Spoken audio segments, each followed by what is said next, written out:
(4월 5일) 금요일입니다. 한 주간 또 다 간 것 같습니다. 오늘 하루도 행복한 하루 되시기를 축복합니다.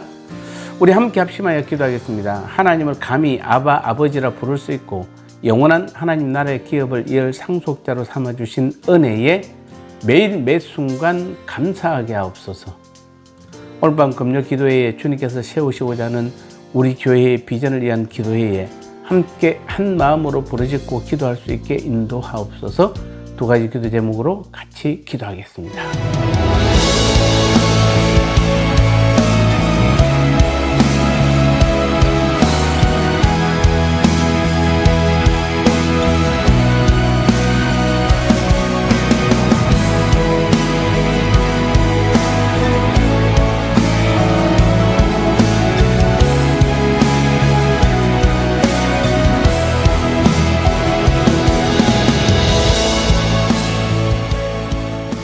말씀 나누겠습니다. 오늘 제목은 기적 중에 최고 기적이라는 제목입니다. 골로새서 1장 12절 말씀에 우리로 하여금 빛 가운데서 성도의 기업의 부분을 얻기에 합당하게 하신 아버지께 감사하게 하시기를 원하노라. 아멘.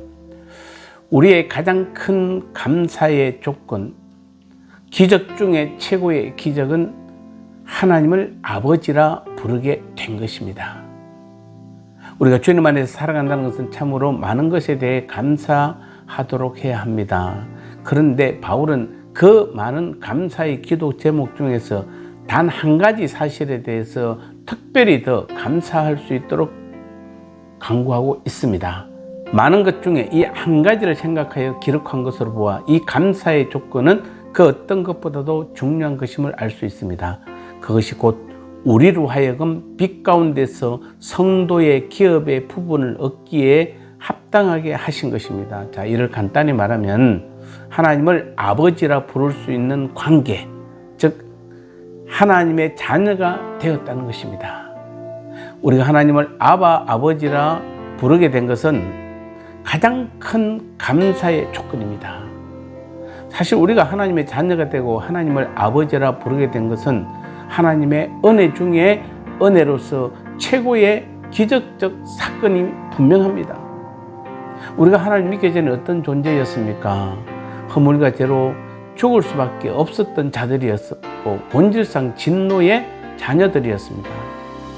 더 현실적으로 설명하면 세상에서 더 이상 소망이 없고 죄의 담으로 인해 하나님과 화해를 이룰 수 없었던 존재였습니다.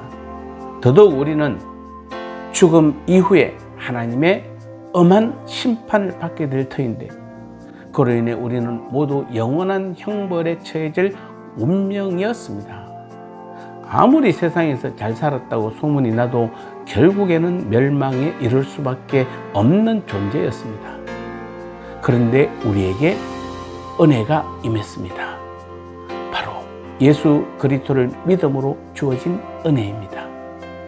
그것은 우리가 그저 예수님을 구주로 시인함으로 주어지는 은혜입니다. 즉 우리로 하여금 하나님의 기업을 얻게 하신 것입니다.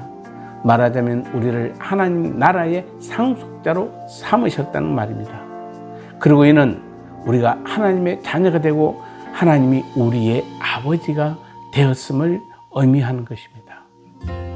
이보다 더 큰 은혜가 어디에 있겠습니까?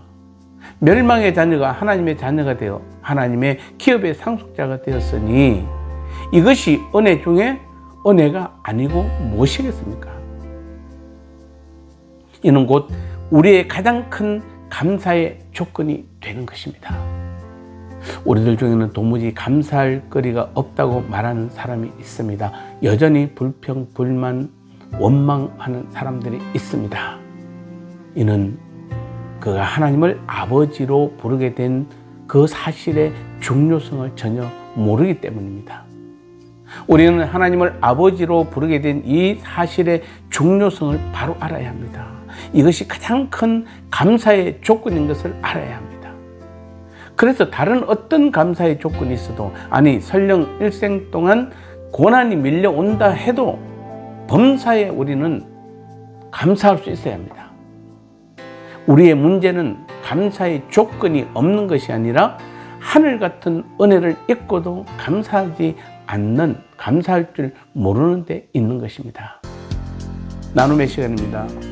우리에게 은혜 중 은혜요, 기적 중 최고의 기적인 가장 큰 감사의 조건은 무엇일까요? 우리가 하나님의 자녀가 되고 하나님이 우리의 아버지가 되었으므로 우리에게 주어진 축복은 무엇인가요?